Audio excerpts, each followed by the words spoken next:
years ago. It's like 6 years ago. We had a layover in Vegas, and we were still. This is before. This is before we had any. We were still dead broke. We were on radio tour. We've been on the road for like that year. I think we, including all the radio performances, we did like 360 shows in 1 year. Jesus. It was insane. Every one of us had like a mental breakdown, anxiety attacks. Like, we were just running on empty the whole time. So we have a layover in our flight gets canceled. That we have a 6 hour layover in Vegas.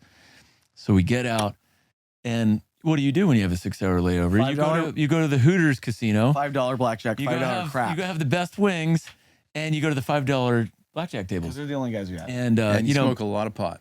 We forgot to smoke pot while we were there during the 6 hour layover, but I remember that had this joint. No, you didn't? No, Mark. Yeah. Let me finish the story.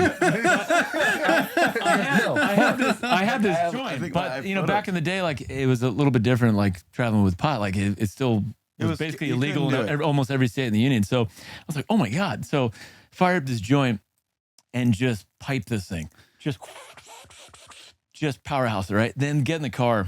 And immediately realized within about 10 minutes that I got way too high. Yeah. And I'm like, super hungover. I'm exhausted. Put this entire joint down. So you're just playing, and I'm convinced that there's... I gotta just say my part. Go ahead. Because this is chronological.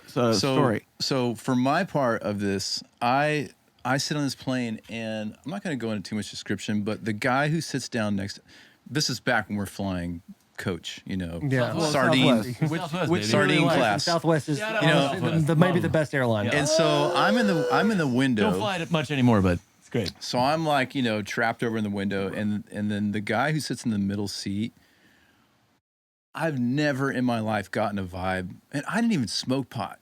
But the vibe I was getting off this guy was like the sketchiest. Like it's just there were so many like combat boots, red flags with this guy. Like in there was cargos, like really like fidgety the whole time, and just like we're not gonna like combat gear. But listen, there was potentially when you're as high as I was, you get a sixth sense, okay? And I'm sitting there.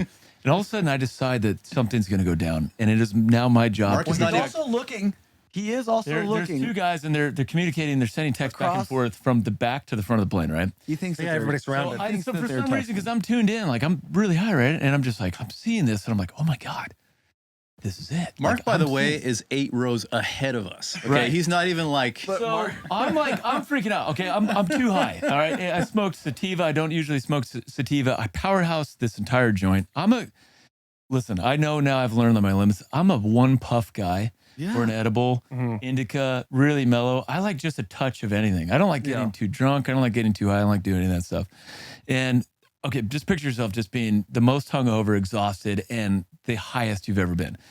And sometimes when you're too high on pot, it's like the scariest drug in the world. Oh yeah, it's the absolute mentally. Yeah, the heaviest. So trip to the hospital. That these two guys are gonna like try to take over the plane or something. It's going to be like a hostage scenario. So like I just go into straight like my dad Marine Corps mode, and I just start as soon as we take off, and as soon as they say the seatbelt sign gets up, I get up and I start patrolling the plane. So here's Mark's face. Dude, I'm patrolling the plane in cowboy boots. It's a 4-hour flight. It's all denim. I've got a Wrangler vest on. I put my cowboy hat back on. It's a 4-hour flight. Boys. Okay, so here's where I splice into this story. Where are you flying to? Vegas to where? Vegas to Pensacola. It's 4 hours. Yeah, that's a tough flight. I wake up because I had been drinking heavily. Yeah. In Vegas. I've been drinking. Which has never happened to anybody before. Never. So I wake up. By the way, can we talk about how dry your mouth gets on a flight when you fall asleep? It's hydrate, dude. It's tough. So a liter of fluid an hour. Like fireman fucking Bill, and I wake up and I open my eye, and Mark is doing this thing. What's Mark doing? He's walking as slow as you possibly can walk on this plane, and he's patrolling this way. I'm facing this way, and he's got his hands, for whatever reason, probably stabilizing. Yeah, stabilizing. He's running his hands across all the baggage bins. It's so good. That's so dirty. And he's looking. He's looking at every single person in every row. I'm scanning now. And he makes eye contact with me, and I go, "What's up?" And he goes, he passes me. Oh, he just looks at you. He goes back. I had that look. I had that dog in me. By the time he sits down, he's like, brother, you don't want to know what I'm doing right now. I didn't want to ruin Cameron's world at this point, dude. In front of me, didn't want to invite him into the hell I was in. He's 3 in front and like 1 across, and we're both aisle seats. Like, yeah, Mark, I can't. I'm so confused. I've been asleep for hours now. I have no idea what's going on. Not me. And I was at full Mark, tension. this is the look High Mark alert. gives me when he turns back at me. He goes like this. Just the fingers. Yeah.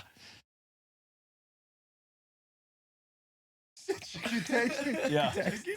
I check my text. All right, can't get a hold of Jess. Yeah. But there's a couple suspicious guys on the plane. I'm keeping an eye on them. Just watch me if anything goes down. How much anxiety immediately? Dude, The most. I'm already Like like the Cameron most. suffers from anxiety. Bro, Especially this time in our especially lives. flying too. I had, I always travel with a little helper guy, a little Xanax guy. Yeah. Like I keep it in there. I never take it, but knowing I have it. Zanny? So I'm Yeah. fishing around. Oh fuck. Oh, thank God I got the Xanax in here. Yeah. Pull it out. It's a pebble that's been in my pocket for a year. It just Who knows immediately what happened to doubles the it. Xanax? Who knows what happened to that bad boy? Oh my God. Safe to say, we got to Pensacola.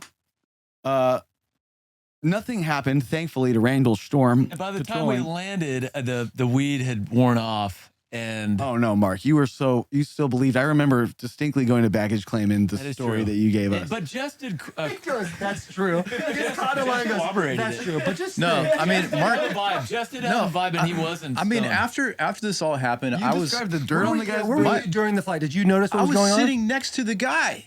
Yeah, Jess Oh, was one of Yeah. the Yeah, So you're okay. I was just blown away that somebody else, especially somebody who's sitting 10 rows ahead of us, like also could get this vibe off this guy. But the best part was when Mark was going up and down the aisle patrolling, he didn't want to draw too much attention, so he would look at the guy through the corner of his eyes.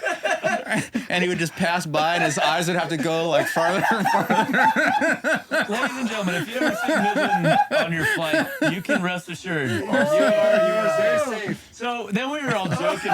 We went to our favorite pub in Pensacola. What's it called? Can you see me? What's the pub called that we go to? Oh, The dude. Irish pub in Pensacola. It's the where all the fly boys go. My dad Nick- used to go there when he starts got with his. an M. My dad went to flight school in Pensacola. So it's like Malone's? all the Navy Marine Corps. Malone's. Oh.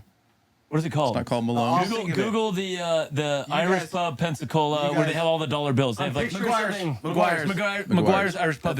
If you ever in Pensacola, it is one of the great pubs and bar experiences time. in the world. They have something like $2.3 million of dollar bills on the walls and the you sign it, ceilings. you put it on the like deal. an old dollar bill post. and get in there. Yeah, What's it called? How- Pony post? What's those things called? something like that. Yeah, but it's real money. It's been insured in case the place ever burns down. It's Really? been going for years and years. All the music. pilots go there. Live music. It's a great place. So Jack, we came up with the name. My nickname This is an that day was aggressive- Randall Storm. it's Randall Storm. Yeah, That's because Air Deputy Marshal Randall Storm. Deputy Marshal. Sergeant Marshal Randall Storm. And to this day, I think that I never smoke that much pot anymore ever again. Well, you kind It of was had unbelievable. to smoke that much pot because It was. Because it I was legal, literally right? I roped a dope straight to the dome.